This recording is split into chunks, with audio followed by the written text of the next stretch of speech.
Maandalizi mpaka sasa hivi yanaenda vizuri, na wachezaji wana hali nzuri na wako tayari kiakili, kimwili kwa ajili ya mchezo na JKT.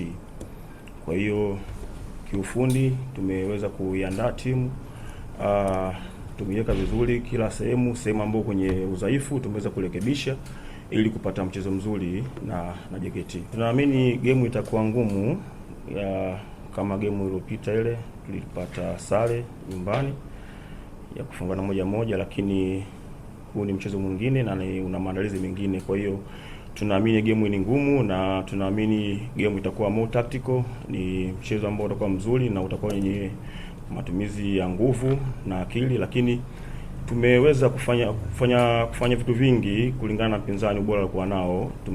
Tunajua ubora wa mpinzani ambao uko nao, wachezaji wake na pia benchi la ufundi. Kwa hiyo direct kwenda kwenye maandalizi. Kwa hiyo tumeandaa timu kulingana na ubora wa mpinzani kuweza kumkabili, na tutegemea hilo mchezo utakuwa mzuri kwetu. Tutapambana kuweza kupata matokeo ya pointi 3 kwa sababu bado tuna mechi 9 hatujapata pointi 3. Kwa hiyo ni mchezo ambao tunautazama kwa ajili ya kupata pointi 3. Kwa hiyo mpaka sasa timu tumejiandaa kwa ajili ya kwenda kushinda mchezo kesho. Kwanza tukubali ligi ni ngumu huu msimu, ligi ngumu.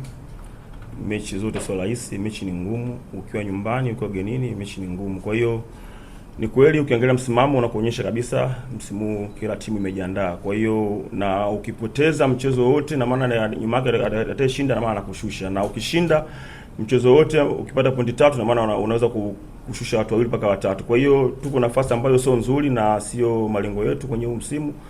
Ndio maana nimesema hapo nyuma kwamba tumeweza kuweka sawa makosa ambayo tumeyafanya nyuma kwenye michezo 9. Kwa hiyo sasa hivi timu imetulia, ipo kwenye utulivu na tayari tuna deni kwa ajili ya kuweza kufikia lile lengo ambalo tumejiweka katika huu msimu, na imani mchezo wa kesho utatuinua pale tulipo na kusogea nafasi nyingine ambayo tunastahili kufika.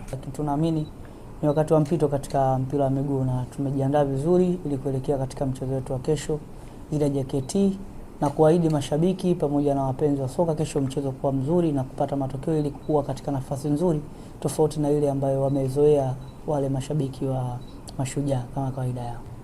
Kwa muda huu kila mechi ambayo tunaiendea siku yetu ni mechi ngumu na ni mechi ambayo tunatakiwa tupate pointi 3 kwa sababu ni muda mrefu kama wachezaji na pamoja na mashabiki wa Mashujaa hawajapata pointi 3 kwa muda mrefu, lakini sisi tuna imani kesho ni mchezo mgumu sana kwetu, lakini kwenye akili za wachezaji sio mchezo mgumu kwa sababu ni mchezo ambao unahitaji akili nyingi ili kuweza kufanikisha yale malengo ambayo tumejiwekea na kule ambapo tumetoka. Kwa sasa hivi wachezaji wa Mashujaa na mashabiki tunazungumza kupata pointi 3. Hiyo ndo kauli yetu kubwa kwa wakati huu kwa sababu ni muda mrefu tumestruggle kupata hicho kitu. Kwa hiyo tunaamini katika michezo ambayo iko mbele yetu ni kupata pointi 3. Hakuna kauli nyingine kwetu. Selma, nizungumza